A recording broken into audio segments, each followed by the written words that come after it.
Nah, sekarang yang akan kita bahas teman-teman sekalian adalah alasan-alasan orang yang pada akhirnya dia boleh untuk bercerai.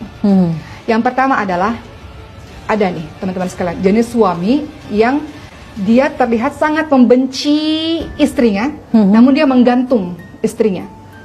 Dia sangat membenci istrinya, dia tidak kasih nafkah, dia tidak kasih perhatian, tapi dia gantung istrinya. Tidak dicerai, tidak ditinggalkan.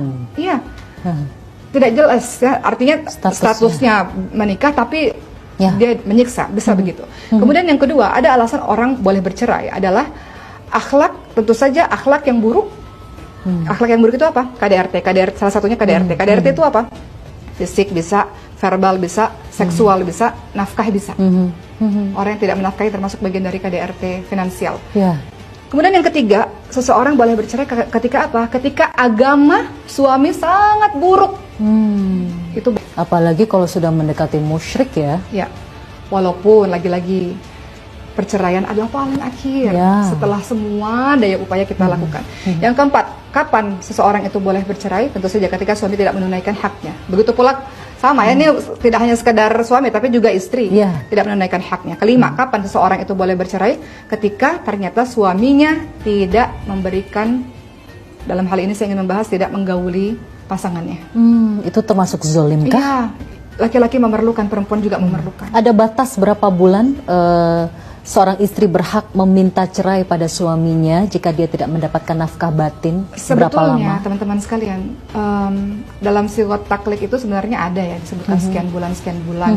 Kalau suami pergi bagaimana, suami tidak menafkahi bagaimana.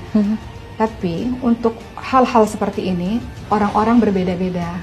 Beda-beda. Ini tidak bisa kita samakan. Ada yang memang sang istri ini sanggup karena memang suaminya bekerja di laut gitu ya, sekian tahun sabar, masya Allah, masya Allah. Ada yang memang ini tergantung kembali kepada masing-masing orang yang kita tidak bisa pukul rata. Kemudian berikutnya, apalagi yang menyebabkan orang itu boleh bercerai? Jika sang wanita sama sekali tidak membenci suami, hanya saja sang wanita ini khawatir tidak bisa menjalankan kewajibannya sebagai istri, sehingga tidak bisa menunaikan hak-hak suaminya dengan baik.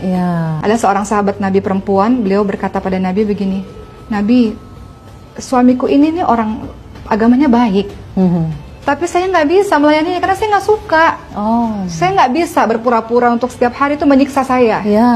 Dia agamanya baik, masya Allah dia orang baik. Hanya saja tidak ada kecenderungan hati. Saya nggak bisa gitu, saya nggak bisa terus berpura-pura, sudah diusahakan nggak bisa. Seperti itu. Tapi tentu saja itu semua penyebab-penyebab, banyak sekali penyebab lainnya. Orang ketiga lah, mertua lah dan sebagainya, banyak komunikasi dan sebagainya. Tapi tetap teman-teman sekalian, kita minta sama Allah mudah-mudahan perceraian itu nanti itu tidak terjadi dalam keluarga kita. Masya Allah.